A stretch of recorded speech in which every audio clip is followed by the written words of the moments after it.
New Ant-Man trailer. Great! The general consensus is that it's much better than the last, which I can totally understand. It's got more humor, more action, more Douglas, a bunch of stuff. So let's just get into some of the things that you may have missed. And as always, bear in mind that there may be spoilers, but also bear in mind that a lot of this is pure speculation. Two things you need to bear in mind.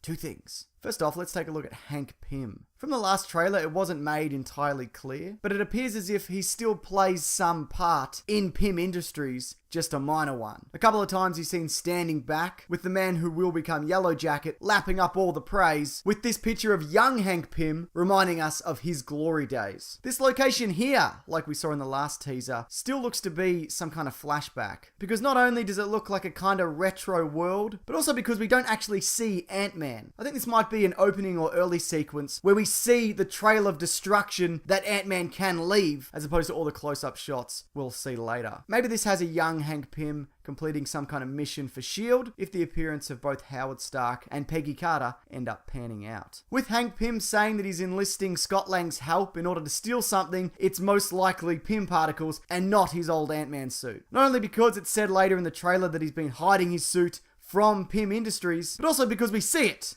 right there. Moving on to Yellow Jacket, the villain. This here is possibly where the suit is kept. We see it later and it looks to be encased in the same circular chamber. This suit appears to have taken some cues from the Eric O'Grady Ant-Man costume. His suit also has two arms that extend out from the back that can be used for both flight and shooting stuff. This bit I find interesting. It looks as if Scott Lang is controlling or willing these ants into spinning a coin. Except weirdly, he's not wearing the Ant-Man helmet. Now in the comics, it's that helmet that allows basic communication with insects. So maybe in this film, it's not the helmet that's required to do that. Or maybe Michael Douglas is sitting next to him with the helmet on, doing it for him. It's a bloody mystery, mate! Also, I did some ant-related research, which is something I never thought I'd catch myself doing. And I think these are Argentine ants. And basically, they just get along real well. Meaning these would be the perfect ants to make do stuff for you. These reddish looking ones could be fire ants. These things are capable of injecting a poison that burns like fire, and they have been known to kill small animals. So remember that kid you knew when you were little that liked to burn things and hurt small creatures? Yeah, these are that kid,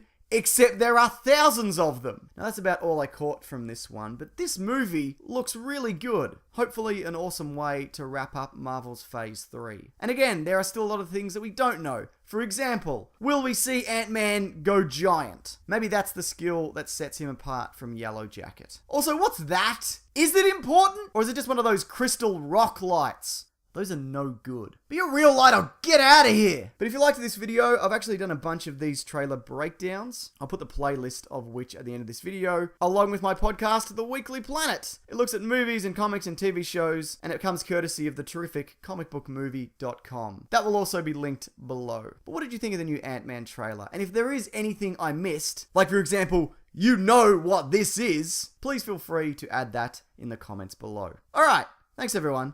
Take care.